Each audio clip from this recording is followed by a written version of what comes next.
నేటి దినాన చాలామంది క్రైస్తవులు చేసేది ఇదే. దేవుణ్ణి బలవంతంగా తమ ప్రణాళికల్లోకి లాగడానికి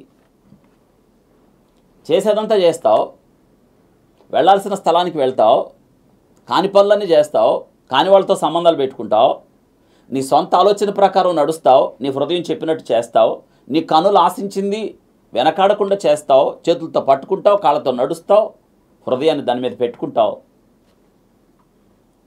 నువ్వు ఏదైతే అనుకుంటావో, నువ్వు చేస్తావు, నువ్వు ఆశించింది భయపడకుండా చేసి ఇది దేవుని చిత్తం అంటావు, ప్రభువా నీ చిత్తం అంటావు.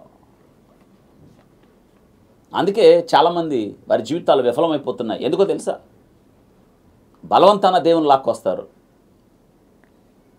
వింటున్నారా? జాగ్రత్త. నువ్వు బలవంతంగా లాక్కొస్తే నీకు నష్టమే తప్ప లాభం ఉండదు, నీకు కీడే తప్ప మేలుండదు, నీ పతనమే తప్ప నీ వృద్ధిలోకి రాలేవు. దేవుణ్ణి బలవంతంగా తీసుకొస్తావా, నష్టపోతావు.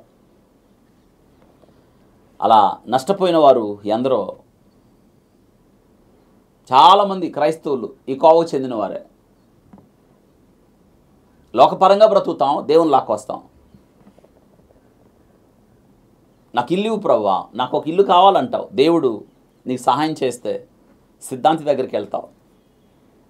పునాది ఎటు తిప్పాలి, ఎటు కట్టాలి, కిటికీ ఎటు పెట్టాలి, తలుపు ఎటు పెట్టాలి, వాకిలు ఎటు తిప్పాలి, కిటికీ ఎటు పెట్టాలి, కిచెన్ ఎటు పెట్టాలంటావు. అంతా ఆయనే చేయాలి.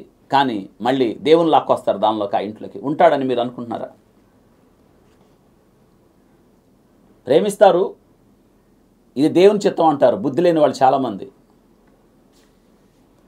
నీ కనులు చెప్పినట్టు చేశావు, నీ హృదయం ఎవరి మీద ఉంచుకొని మళ్ళీ దేవుడు ఉన్నాడు అంటావు. ఇది నిన్ను మోసం చేసుకోవడం కదా.